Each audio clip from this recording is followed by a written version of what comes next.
Introduce yourself. Oh yes, I'm Bobby Lombardi. I'm one of the senior product line managers at Avid. So I handle the Pro Tools HD lines of products for Avid. Okay.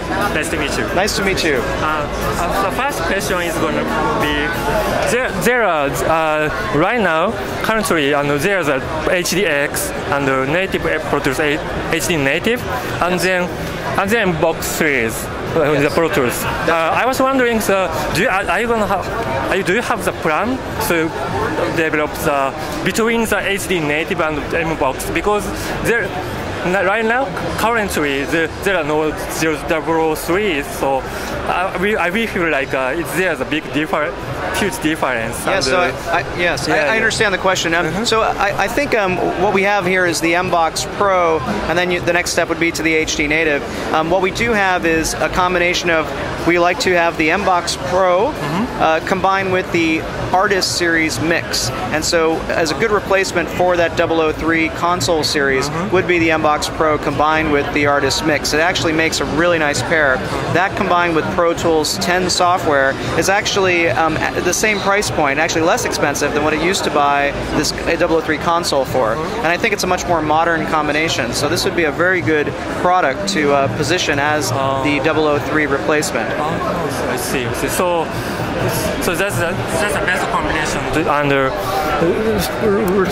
right now, no, you don't have the plan to making such a new product. So currently we're not working on any type of 003 replacement. The 003 is indeed no longer being produced. So now it really is about the M-Box Pro line and the Artist series. What you'll see is that with the Pro Tools 9 release and Pro Tools 10 release, we've continued the Yukon development, so Yukon feature set inside of Pro Tools. So the integration now of Pro Tools with this M-Box Pro, actually any of the M-Box products and any of the Artist series peripherals are incredibly deep in their integration. So it's much deeper than, say, what we've done in the past with the 003, which was similar to a previous Huey protocol, which was just faders and fades and very simple, mute button type selections.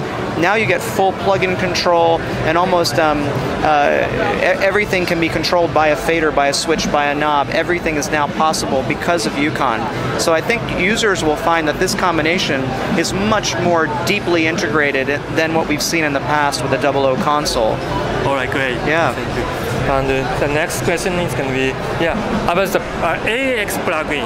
Yes. Currently, not the third-party plugins to catch up the AAX format right now. So I was wondering what's going to be in the future. So what Avid is thinking about this. For instance, especially the plugin instruments. None of the plugin maker does catch up at all. So what do you think about it? That's right. So the new AAX plugin format is a new format released with Pro Tools 10.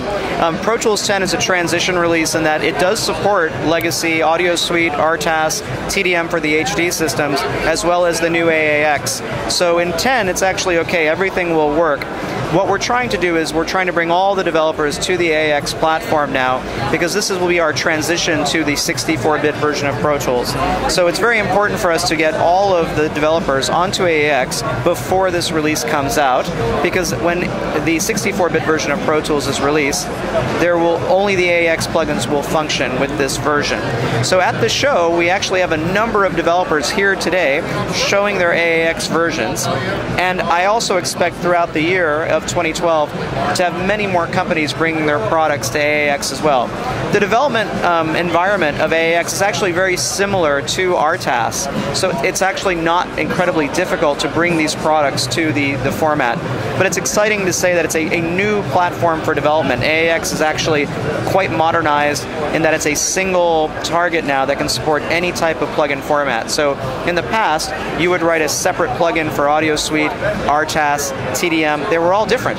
But now with AAX, you write one plugin, and it supports all of the types. And this could also be extended into the future to different DSP products or different plugin formats. So it's very rich, robust, a new platform for development.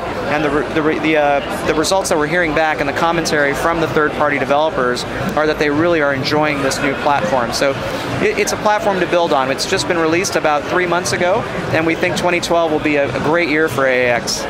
Thank you. Great. And so as for the license control, just now I was told the web is no longer use iLock, and also there are plugin alliance is coming. Yes. So Avid is expecting them not using iLock.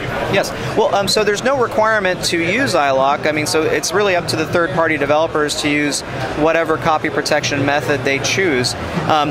Avid's products do remain on the iLock. We actually like the concept of the portability of the iLock, and it's also a very robust protection for the plugins, so we like this. So it's actually up to the third parties. Third parties are able to choose whatever they like. And actually, I think the Plugin Alliance is a beautiful thing. It's a wonderful group of companies coming together and releasing some very nice products. So we welcome the Plugin Alliance to AAX. It's going to be a very good release for them.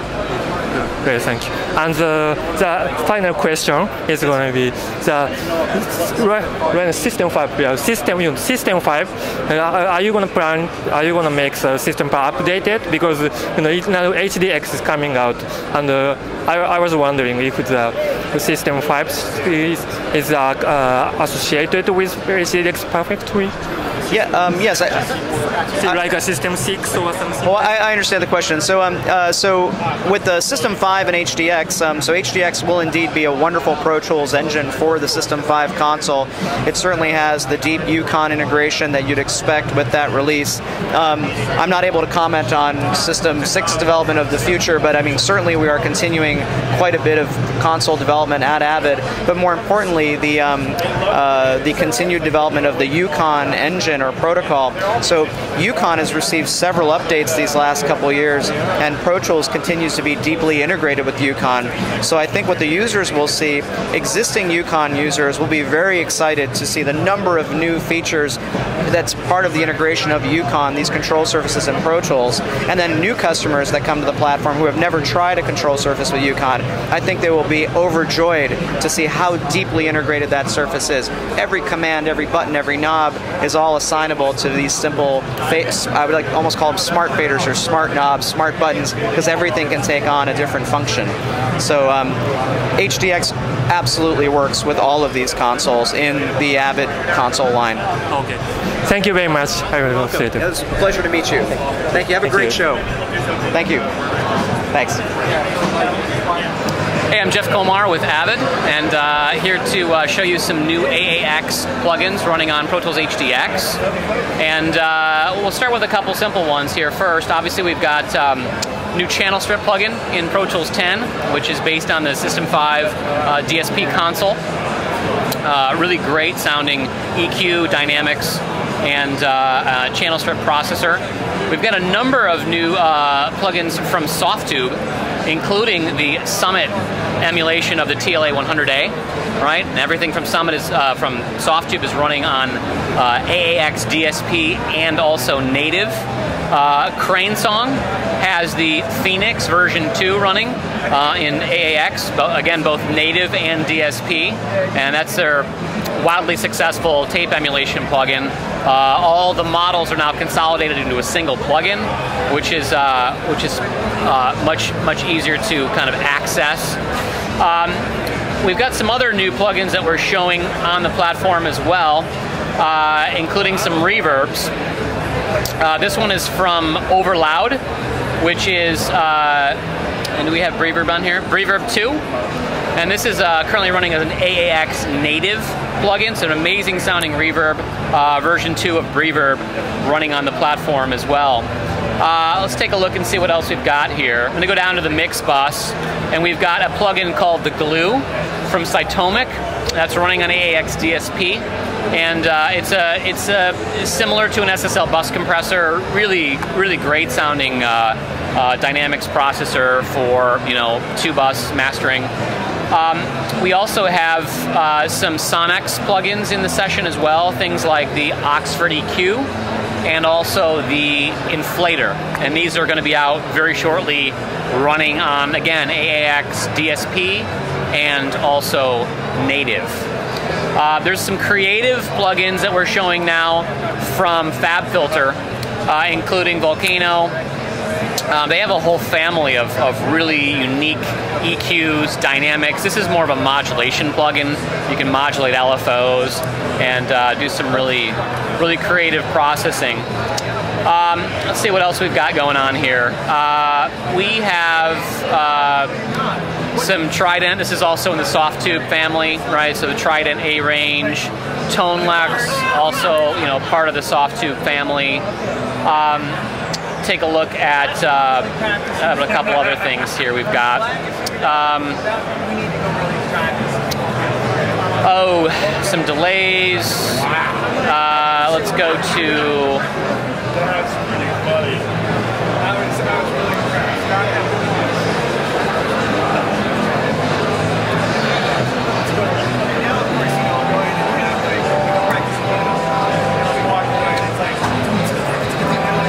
obviously Revive now, AAX, so that's running for the first time on native as well as DSP. So Impact, Reverb 1, and Revive now are finished in AAX DSP, but also the first time that you can run those on host as well.